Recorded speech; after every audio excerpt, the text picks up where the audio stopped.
Assalamualaikum warahmatullahi wabarakatuh. Perkenalkan, nama saya Putri Valensita Dewi dari kelas 11 IPS 4. Di sini saya ingin menjelaskan tentang persiapan kemerdekaan Republik Indonesia. Yang pertama, saya ingin menjelaskan tentang pembentukan BPUPKI.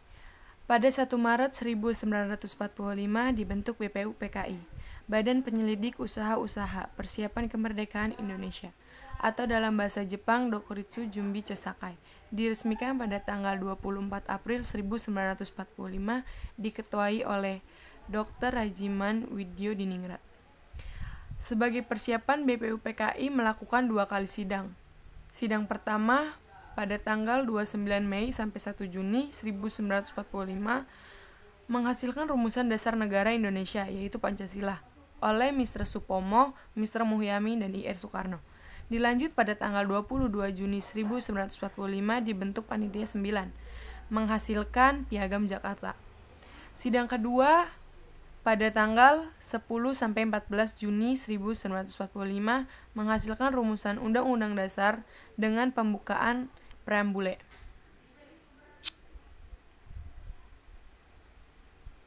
Pada tanggal 7 Agustus 1945, BPUPKI diganti dengan PPKI, Panitia Persiapan Kemerdekaan Indonesia, atau dalam bahasa Jepang Dokuritsu Jumbi Inkai, berjumlah 21 orang, tugasnya mempersiapkan kemerdekaan Indonesia.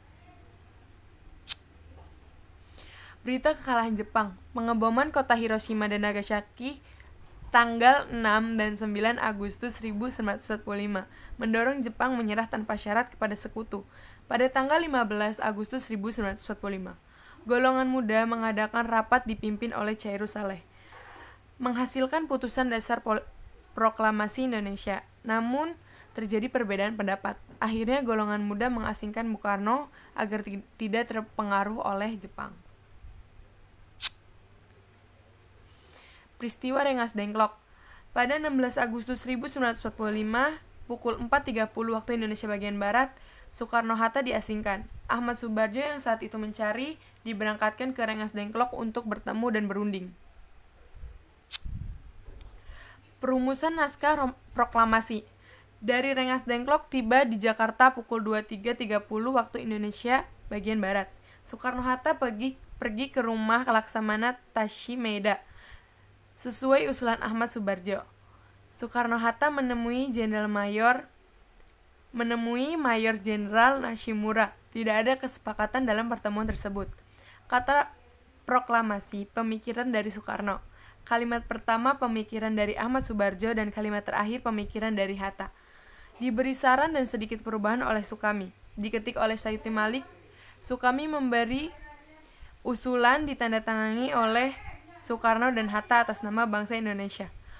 Pukul 4.30 waktu Indonesia bagian Barat, proklamasi selesai.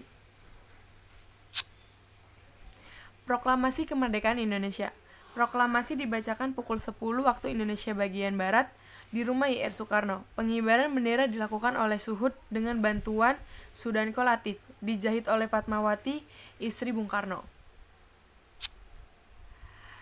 Penyebarluasan berita proklamasi Republik Indonesia.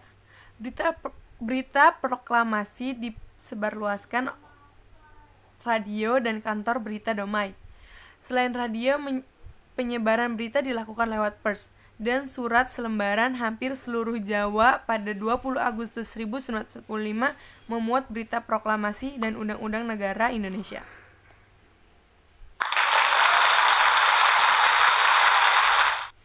Sekian presentasi dari saya. Mohon maaf jika ada kata-kata yang pabaliwet atau yang kurang berkenan di hati kalian. Kurang lebihnya mohon maaf. Wabillahi taufiq wal hidayah. Wassalamualaikum warahmatullahi wabarakatuh.